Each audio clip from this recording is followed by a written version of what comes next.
પૂજા, હા બાંબુ, જે પૂજામાં વર્જિત છે, એટલે ગુરુજીએ ગાય માતાના છાણમાંથી ગુગળ, છાણ અને ગુરુજી જે હવન કરે છે સવારે, એ જે ભૂત દ્રવ્ય હોય એ બધાનું મિશ્રણ કરી અને ધૂપબત્તી બનાવી છે.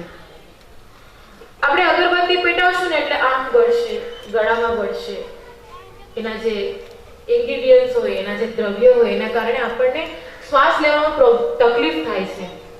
પણ અમે પોતે આ અનુભવ કર્યો છે કે ધૂપબત્તીથી કોઈ જાતની આપણને તકલીફ નથી થતી અને આપણને પોતાને એવું લાગે કે કંઈક હકારાત્મક શક્તિઓ આમાં ફેલાય છે આપણા આજુબાજુના વાતાવરણમાં. તો એ રીતે ગુરુજીએ ગૌ માતાના છાણમાંથી, ગુગળમાંથી અને હુદ્રવ્યમાંથી આ ધૂપબત્તી બનાવી છે. બીજું સાથે ગૌમૂત્ર રાખેલું છે. આ ગૌમૂત્ર એ ગૌ માતાનું જે ગૌમૂત્ર છે એને પ્રોસેસ કરી, એને રાસાયણિક રીતે એની વિધિ કરી અને એમાંથી અર્ક બનાવવામાં આવ્યો છે, જેને સાદો અર્ક કહેવામાં આવે. આ સાદો અર્ક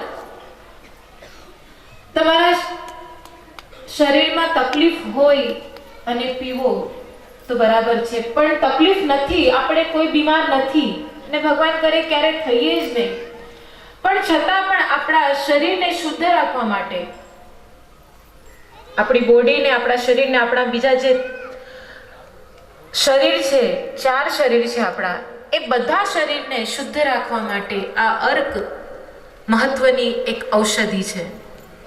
શરીરમાં કોઈ તકલીફ નથી, વાંધો નહીં, પણ છતાં પણ જો સવારમાં સાદા પાણીમાં, ફ્રીજનું પાણી નહીં, સાદું પાણી, મટકાનું જે પાણી છે એ પાણીમાં 1 ગ્લાસ પાણીમાં 1 ઢાંકણ આ અર્ક જો આપણે રોજ સવારે લઈએ તો આપણી શરીરનો જે પણ કચરો છે એ બધો મળ દ્વારા, મૂત્ર દ્વારા નીકળી જાય છે અને આપણી શરીર, આપણું જે બોડી છે એકદમ સ્વસ્થ રહે છે.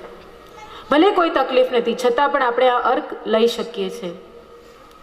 પછી ડાયાબિટીસ હોય, સાંધાના દુખાવા હોય, એના માટે અલગ અર્ક બનાવવામાં આવે છે, એ આશ્રમે છે. અત્યારે અમે લઈ આવ્યા નથી, કારણ દેવામાં કોઈ કદાચ તકલીફ થઈ જાય તો દવામાં ઘણાને ઊંચનીચ થાય તકલીફમાં, એટલા માટે આપણે સાદો અર્ક રાખ્યો છે જે બધા લઈ શકે. નાનો છોકરો પણ લઈ શકે, વૃદ્ધ માણસ પણ લઈ શકે, યુવાનો પણ લઈ શકે, બધા આ અર્ક લઈ શકે. હા, જે નાના બાળકો છે એને માત્રા ઓછી હોય લેવામાં. આપણે મોટા છે એ આખું ઢાંકણ લેતા હોય તો નાના બાળકને એની માત્રા ઓછી રાખવાની હોય છે. હા, એ જ કે આપણે આખું ઢાંકણ લઈએ છીએ તો પા ઢાંકણ, જો નાનું એકદમ છોકરું છે તો એ રીતે, મોટું છોકરું છે તો અડધું ઢાંકણ આપણે લઈ શકીએ છીએ. શરદી, ખાંસી, જે છોકરાઓને ઘણી વખતે તકલીફો રહેતી હોય તો એ બધી તકલીફોથી આ સાદો અર્ક છે એ સારામાં સારી દવા છે. તો બધાએ જેણે આ અર્ક લીધો છે એને સવારે તમે જ્યારે ચા, નાસ્તો, કોફી જે પણ કરતા હોય એ પહેલા 15-20 મિનિટ પહેલા સાદા પાણીમાં, 1 ગ્લાસ સાદા પાણીમાં લઈ લેવાનો. આનાથી કોઈ તકલીફ તમને નહીં થાય. અને કદાચ કોઈને વધારે ગરમ લાગતો હોય, ઘણાને એવું થાય કે અમને ગરમ લાગે છે, તો એની માત્રા ઓછી કરી નાખો, બાકી એની કોઈ સાઈડ ઇફેક્ટ નથી. શરીર વધારે હશે તો શરીર ઘટાડશે, શરીર ઘટેલું હશે તો શરીર વધારશે. મતલબ કોઈ પણ જાતની શરીરમાં તકલીફ, નાની અમથી પણ તકલીફ હશે, એ તકલીફને આ ગૌમૂત્ર દૂર કરે છે. એટલે બધા વ્યવસ્થિત રીતે લઈ શકો છો આને. હવે કથા આગળ હજી છે.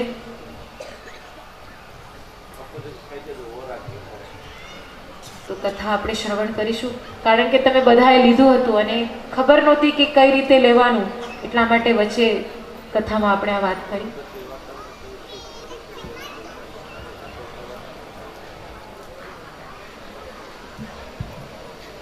કૃષ્ણ બાપુ એમ કીધું કે શરીર વધેલું હોય એનું ઘટે અને ઘટેલું હોય એનું વધે, એટલે ડરતા નહીં. વધે મતલબ આપણા શરીરની જે હાઈટ હોય ને, તંદુરસ્ત શરીર કોને કહેવાય કે આપણી હાઈટ હોય, સમજો 5 ફૂટ 5 ઇંચ કે 6 ઇંચ કે જે પણ, જે પ્રમાણે હાઈટ હોય એ પ્રમાણે આપણી બોડી હોય એને લેવલમાં કહેવાય. એથી વધારે હોય તો એ ચરબીવાળું કહેવાય, એથી ઓછું હોય તો એ બીમારીવાળું ગણાય. ને ગૌમૂત્રમાં એવી તાકાત છે કે આપણી અંદર જેટલા પણ મિનરલ્સ ઘટે છે કે વિટામિન્સ ઘટે છે કે જે કંઈ ઘટકો આપણી બોડીમાં ઘટે છે એને એ પૂરા પાડે. અને વધતા હોય, ઘણી વખત ઘણાને વધતું હોય કેલ્શિયમ, તો જે ઘટકો બહુ વધારે છે જેની આપણા શરીરને જરૂર નથી, એવા જે ઘટકો છે જે વધવાને કારણે નુકસાન કરે છે એને કંટ્રોલ કરે છે. ગૌમૂત્રની આ તાસીર છે, વધેલાને ઘટાડે, ઘટેલાને વધારે લેવલ ઉપર લાવે, એટલે આપણા શરીરની તંદુરસ્તી ઉપર એ પ્રહાર કરે, તંદુરસ્તીને જાળવે. બીજું કે ગૌમૂત્રનો સ્વભાવ એવો છે, આપણા શરીરની હરેક સાયન્સ જેને બોડી લેંગ્વેજ કહે છે, હોર્મોનલી આપણા શરીરની જે બોડી લેંગ્વેજ છે એ ગૌમૂત્ર બરાબર ઓળખી જાય છે. 2 દિવસ તમે ગૌમૂત્ર પીવો ને એટલે ત્રીજે દિવસથી તમારી ભૂખ ઉઘડશે. એટલે ડરતા નહીં કે અમે બહુ ખાઈ લેશું તો ક્યાંક જાડા થઈ જશું, પણ ગૌમૂત્ર પીધા પછી ભૂખ ઉઘડશે અને પછી જો નહીં ખાઓ ને તો એસિડિટી થશે. એનું ધ્યાન રાખજો. પછી તમે કહેશો કે આ અમે લઈ આવ્યા અને અમે બીમાર પડી ગયા. ગૌમૂત્ર પહેલું કામ આપણા પેટ ઉપર કરે, કારણ કે રોગ બધા પેટમાંથી જ જન્મે. આચર કુચર આપણે ખાતા જ રહેતા હોય, કુરકુરે ને ગુલગુલે ને આ ને તેને, એટલે સૌથી પહેલા પેટ બગડે. પેટ બગડે પછી ત્યાંથી જ બધા રોગ સપ્લાય થાય. આંખના રોગ પેટમાંથી આવે, પગના રોગ પેટમાંથી આવે. અને ગૌમૂત્ર સૌથી પહેલા મૂળ ઉપર પ્રહાર કરે, આપણા પેટને ક્લીન કરે, પેટને સાફ કરે. એટલે ઘણી વખત ઘણાને ઝાડા થઈ જાય, ઘણી વખત બહુ ભૂખ લાગે, પછી જો આપણે એમ કહે કે બહુ ખાઈ લેશું તો ઝાડા થઈ જશું તો, એટલે લોકો ખાય નહીં, પછી એસિડિટી થાય. અને એસિડિટી થાય એટલે કે અમને તો આ ગૌમૂત્રએ અમારું તો બધું બગાડી નાખ્યું, એટલે ગાય ભગોવાય. એટલે એવું ન કરતા સમજી લો કે તમે જે પીવો છો એ સૌથી પહેલો પ્રહાર તમારી પાચન શક્તિ ઉપર કરશે. પાચન શક્તિ મજબૂત હોય તો જ શરીર નિરોગી રહે.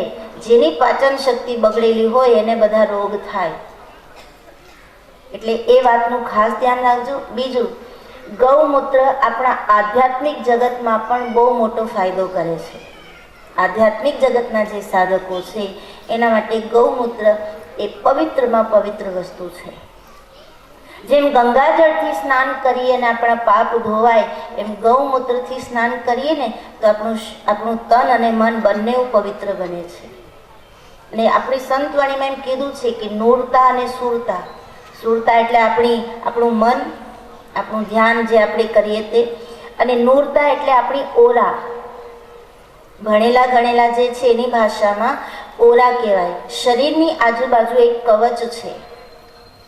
સ્થૂલ, સૂક્ષ્મ, કારણ અને મહાકારણ, આવા 4 શરીર છે. એના પછી પણ છે, પણ એમાં બહુ આપણે નથી જવું.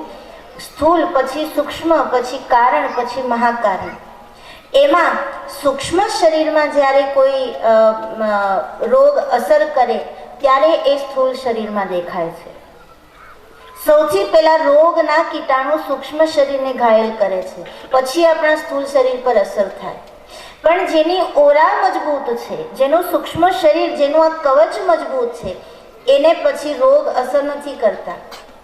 ઘણા વડીલો કહેતા હોય કે આટલા વર્ષો થઈ ગયા અમે કોઈ નથી જોયું. એનું કારણ એ બીમાર નથી પડ્યા એવું નથી, પણ એની ઓરા એટલી મજબૂત છે કે એને દવાની જરૂર નથી પડતી. એને રોગ બહુ પરેશાન નથી કરી શકતો. રોગ આવે તો એ પોતાની ઓરાથી એને ભગાડી શકે છે, એટલે એને બીજી દવાની જરૂર ન પડે. પણ જ્યારે આ ઓરા કમજોર થાય છે, આપણું સૂક્ષ્મ શરીર જ્યારે કમજોર થાય છે, ત્યારે આપણા સ્થૂળ શરીર ઉપર રોગના ચિહ્નો દેખાય છે. તો ગૌમૂત્રનું કામ એ છે કે આપણા સૂક્ષ્મ શરીરને એ મજબૂત કરે છે, આપણી ઓરાને એ પવિત્ર કરે, આપણી ઓરાને એ મજબૂત કરે, આપણી ઓરાને એટલી સક્ષમ બનાવે કે એ રોગના કીટાણુઓ, વાયરલ જે ઇન્ફેક્શનો લાગે છે એને એ ભગાડી શકે. ગુરુજી સત્સંગમાં કીધું હતું ને કે તુલસીનો ક્યારો આપણા આંગણામાં હોય તો તુલસીજીનો સ્વભાવ એવો છે કે રોગના જીવાણુને ભગાડે અને પોઝિટિવ વાઇબ્રેશન આપે. એમ ગૌમૂત્રનો સ્વભાવ એવો છે કે આપણી ઓરાને ક્લીન કરે, પવિત્રતા આપે, આપણી ઓરાને મજબૂત કરે, એ કવચને મજબૂત કરે. એટલે ભવિષ્યમાં થનાર રોગ, થયેલા રોગ તો જાય, પણ ભવિષ્યમાં કોઈ રોગ ન આવે એ માટે ગૌમૂત્ર આપણી ઓરાને મજબૂત બનાવે છે. એટલે આ જે અર્કની બાટલીઓ તમે લીધી છે ને, એ અર્ક ખરેખર અમૃત સમાન છે. અને તમે પહેલી વાર પીશો એટલે તમને નહીં ભાવે, એ અમને 100% ગેરંટી છે, નહીં ભાવે.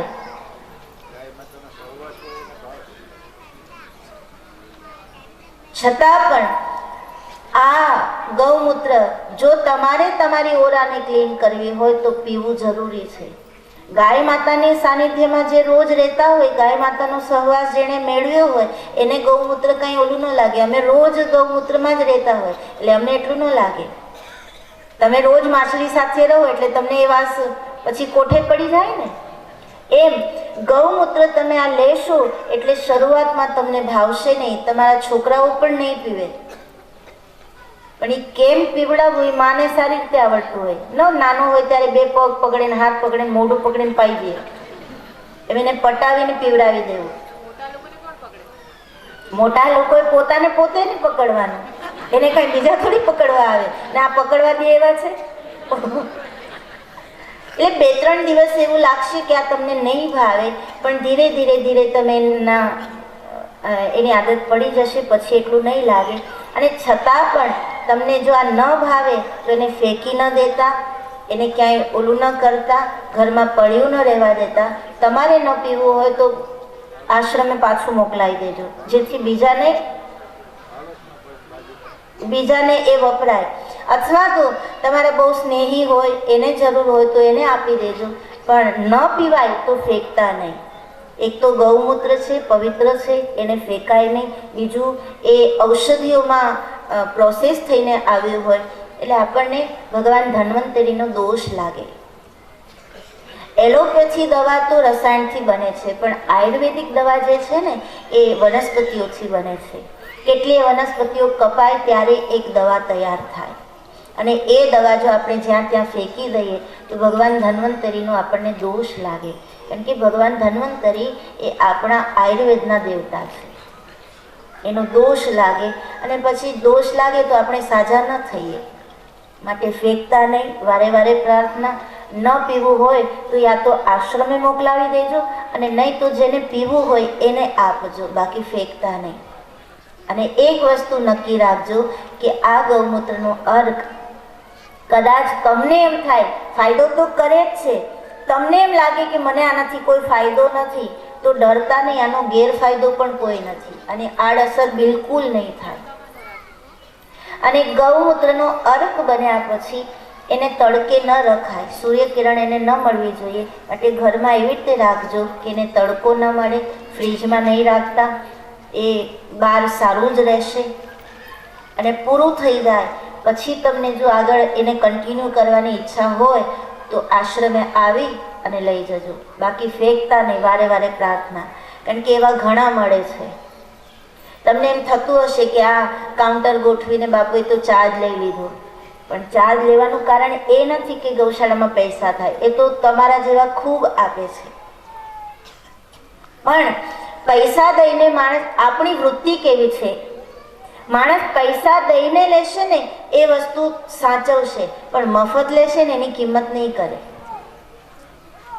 એટલે ને આ ગુરુજીએ તો ના જ પાડી હતી કે કિંમત ન હોવી જોઈએ, પણ કાર્યકર ભાઈઓની એવી પ્રાર્થના હતી કે નહીં બાપુ નોર્મલ ચાર્જ રાખીએ. અને એ સાવ સાચી વાત છે કે મફતમાં તમને કંઈ વસ્તુ મળી જશે એની તમને કિંમત નહીં સમજાય, પણ અમુક રૂપિયા દઈને તમે લઈ આવશો ને તો એ તમે બરાબર સાચવશો. માટે આ કિંમત છે. એટલે કોઈ ગેરસમજ ન લેતા કે બાપુએ ધંધો કરી લીધો. ગુરુજીએ તો ના જ પાડી હતી કે કોઈ કિંમત નહીં લેવાની, પણ આપણે એનો દુરુપયોગ ન કરીએ કે આપણે એને ફેંકી ન દઈએ, એનો સદુપયોગ થાય. માટે એક નોર્મલ ચાર્જ રાખવામાં આવ્યો છે. અને વારે વારે પ્રાર્થના કે આ પીજો. માનસિક તંદુરસ્તી માટે પણ અને શારીરિક તંદુરસ્તી માટે પણ આ ગૌમૂત્રને લેજો. અને ધૂપબત્તી જે છે એનામાં એટલી તાકાત છે કે એ જ્યારે આપણે પ્રગટાવીએ ઘરમાં ત્યારે એનાથી જે ધુમાડો થાય છે, એક તો પેલું એમાં જે વાપર્યા છે દ્રવ્યો, છાણ છે, પછી ગુગળ છે અને હૂત દ્રવ્ય એટલે જવતલ છે. જે જવતલ આપણે હવનમાં હોમીએ, ગઈકાલે હવન છે એમાં તમે જોશો કે જવતલ હોમાવશે. તો આ જવતલ છે, ગુગળ છે અને છાણ છે. આ એક ધૂપબત્તી તમે પેટાવો એટલે આહુતિ દેવાનું ફળ આપણને મળે. ભગવાનની આગળ પેટાવો એટલે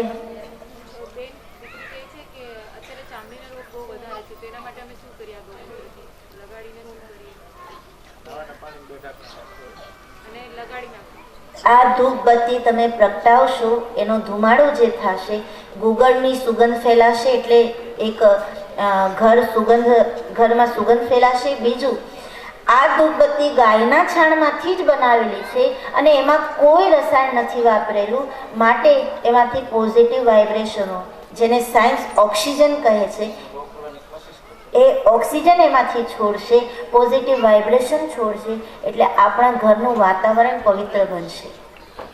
અને આ અમે કહીએ છીએ એટલે તમારે માની લેવું એવું નક્કી નથી. અમે કહીએ એટલે તમે માની લો એમ અમે નથી કહેતા, પણ તમે તમારા ઘરે આ ધૂપબત્તી પ્રગટાવજો, પછી અનુભવ કરજો કે ખરેખર બાપુ જે કહેતા હતા એ સાચું છે કે નહીં. એનો અનુભવ કરજો અને અમને કહેજો. બીજું, અત્યારે સ્કિન ડિઝીઝ બહુ વધ્યા છે, બાળકોને ચામડીના રોગો થાય છે. તો એ ચામડીના રોગોમાં પણ આ અર્ક કામ લાગે. જે જગ્યાએ તમારા ચામડી ઉપર ખુજલી હોય ત્યાં આ અર્ક લગાવવો દવાની જેમ. પછી જ્યારે તમે સ્નાન કરો ત્યારે સ્નાનના પાણીમાં 2 ઢકડા અર્ક નાખીને તમે સ્નાન કરો, એટલે જે આ વાયરલ ઇન્ફેક્શન છે, એટલે જે જીવાણુ છે એ એનાથી મળશે. અને જ્યારે તમે અર્કથી નાહો ત્યારે સાબુ નહીં વાપરતા, એટલે આ ખુજલી કંટ્રોલ થશે. આપણી કથામાં સંત પધાર્યા છે આપણને દર્શન દેવા, તો આપણે તાળીઓના ગડગડાટથી અને ભગવાનના જય જયકાર સાથેનું સ્વાગત કરીશું. બોલે સત્યનારાયણ ભગવાન કી જય, સ્વામિનારાયણ ભગવાન કી જય, સ્વામિનારાયણ ભગવાન કી જય.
કપિલ સ્વામી મહારાજ એ સલવાઓમાંથી આવ્યા છે. તમે ભગવાડા જતા જતા વચ્ચે સ્વામિનારાયણનું સ્કૂલ આવે, બહુ મોટી સ્કૂલ છે, અને એમના સ્વામીજી અત્યારે ઉપસ્થિત આપણે ત્યાં થયા છે. અમે સૌ સ્વામીજી, અમે સૌ ગ્રામજનો આપનું હૃદય પિત્તની લાગણી સાથે હાર્દિક આવકારીએ છીએ. અમારી આ 9મા દિવસની રામકથામાં આપના પધરામણા થયા એ બદલ અમે ધન્ય થયા છે, ધન્યતા અનુભવીએ છીએ.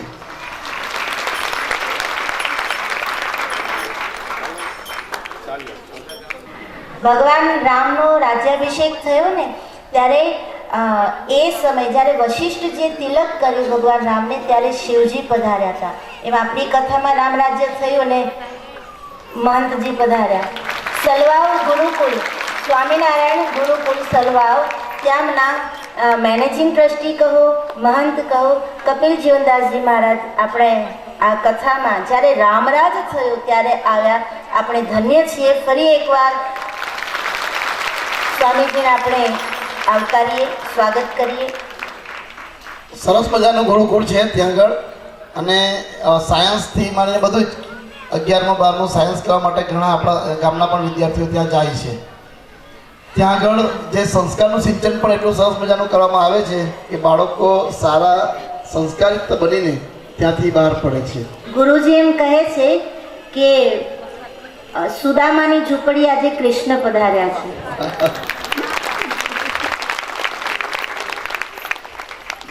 બાપુની જે નામના છે એ સમગ્ર ગુજરાતમાં, એટલે કે તો પણ રાષ્ટ્રમાં, દેશમાં પણ એની બહુ નામના છે. અને એની શાળા, એની સ્કૂલની એટલી પ્રગતિ છે કે આપણને અંજાઈ જાય એવી, અને ગરીબ ઘરના છોકરાઓને પણ એવું ખૂબ શિક્ષણ આપે છે. એટલે એમનું આપણે ગ્રામ માછી માંગેલા મહાજન વતી હૃદયભીતર લાગણી સાથે હાર્દિક આવકારવા માટે હું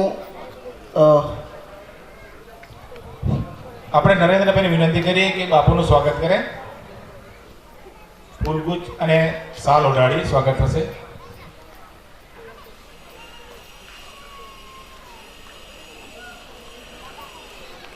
સદગુરુ દેવકી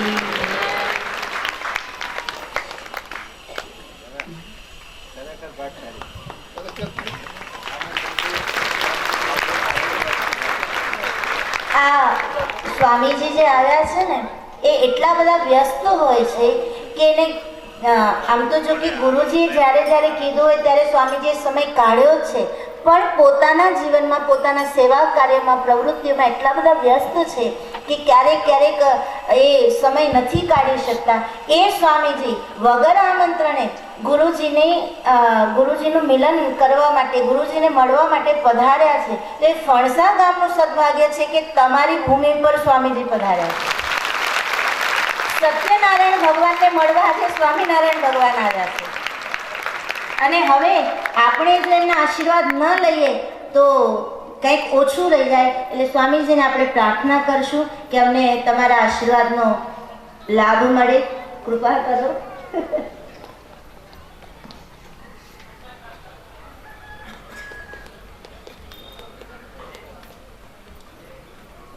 रामो राजमणि सदा विजयते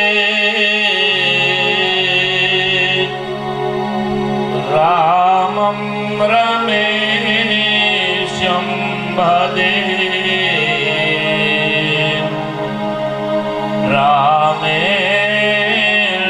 रामेणाभिहता निशाचरचमो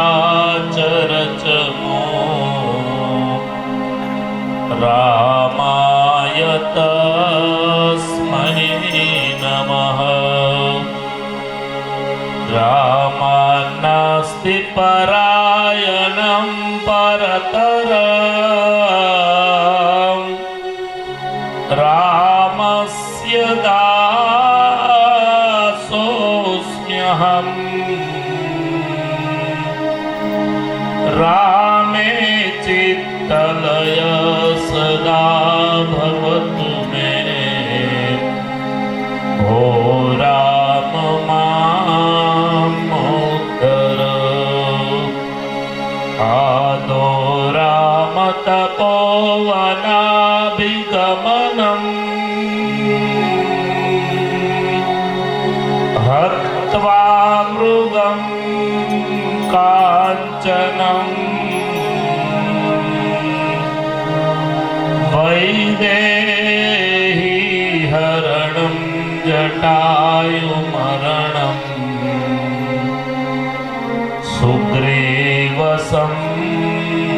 सुग्रीवसम्भाषणम्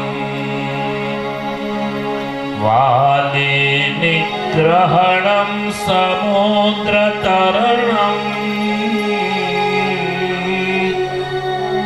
लङ्कापुरी दाहनम्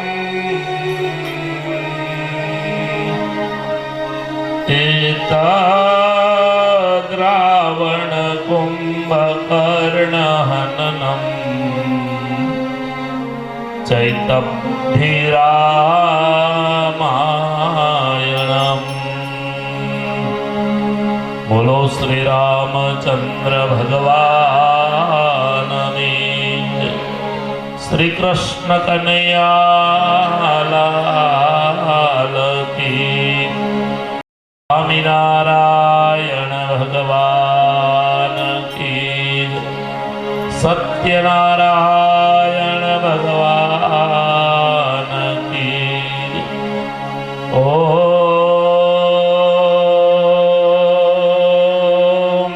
નમઃ પાર્વતી પતયે. હર હર મહાદેવ હર. બોલો શ્રી વિઘ્ન વિનાયક દેવની જય. કષ્ટભંજન દેવની. ઈષ્ટદેવ પરબ્રહ્મ પરમાત્મા ભગવાન શ્રી હરિ ની ખૂબ મોટી કૃપા હોય તો જ આ વિષમ કાળની અંદર કળયુગ છે ને એ ખૂબ વિષમ છે. કળયુગ છે એ બહુ સહેલો પણ છે અને વિષમ પણ, અઘરો પણ બહુ છે. ભગવાનનો મોક્ષ મેળવવો હોય, જેમને પરમાત્માની ભક્તિ કરવી હોય, તો કળયુગ ખૂબ સહેલો છે. અને એવા કળયુગની અંદર પૂજ્ય બાપુ અખંડાનંદજી મહારાજ, વક્તા મહોદય શ્રી જયાનંદ બાપુ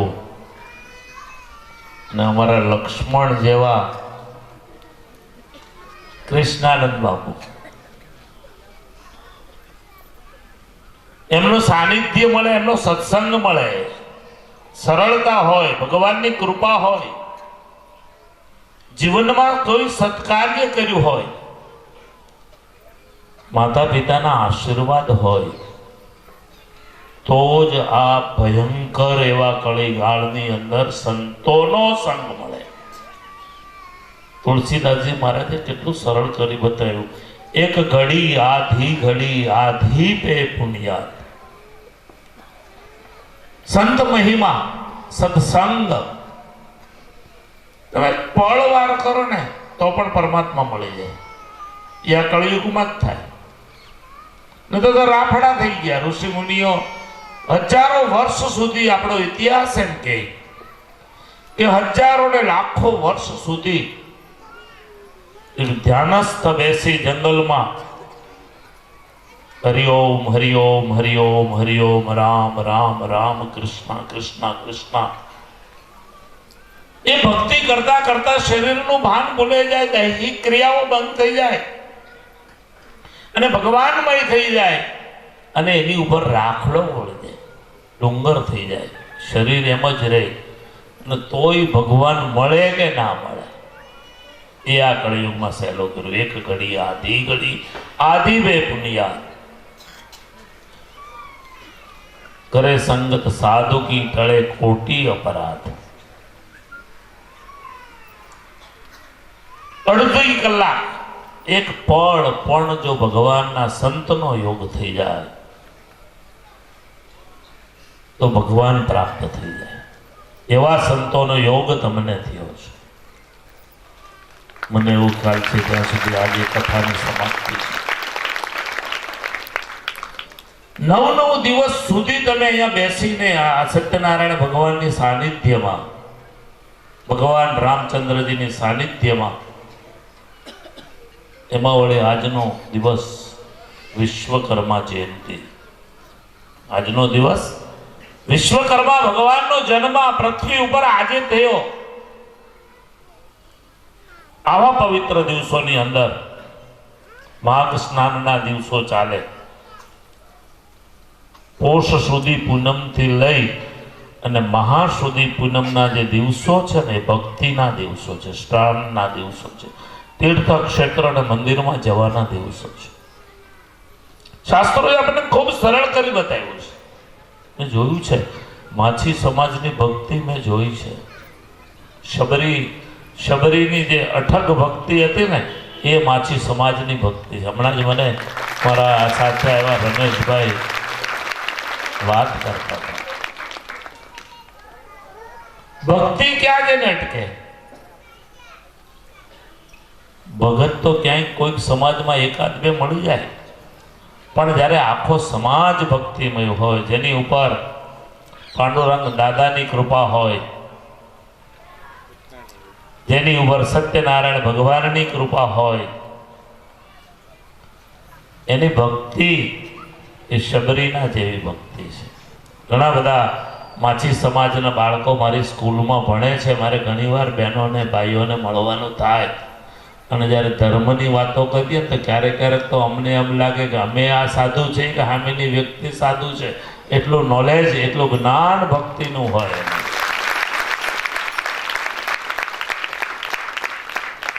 ભગવાને બહુ મોટી કૃપા કરી, આપણને મનુષ્ય દેહ મળ્યો. અનેક જન્મ સંસિદ્ધ તતો યાતિ પરામ ગતિમ. ગીતાજી કહે કે અનેક જન્મોના પુણ્યનો ઉદય થાય, પુણ્યની પ્રાપ્તિ થાય, ત્યારે માનવ દેહ મળે.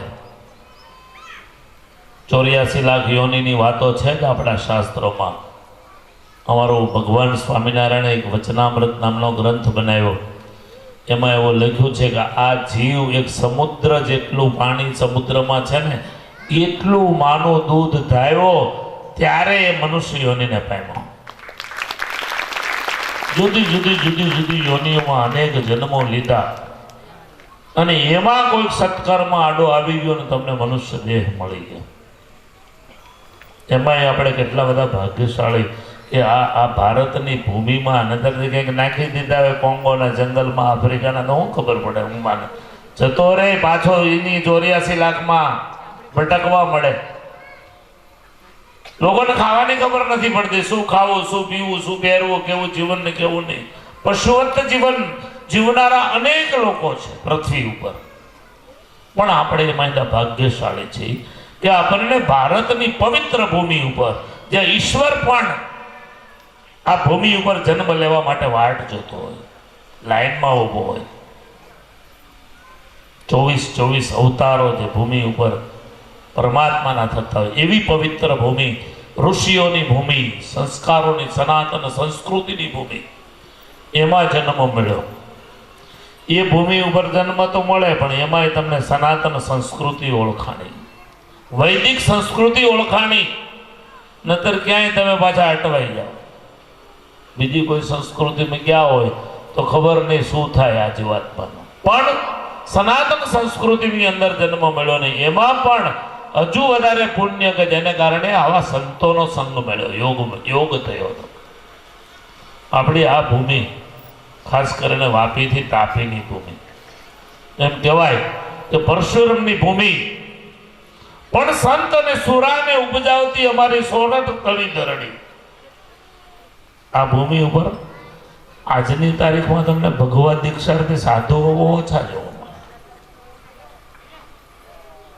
આ વિસ્તાર ખાસ કરીને સાઉથ ગુજરાતમાં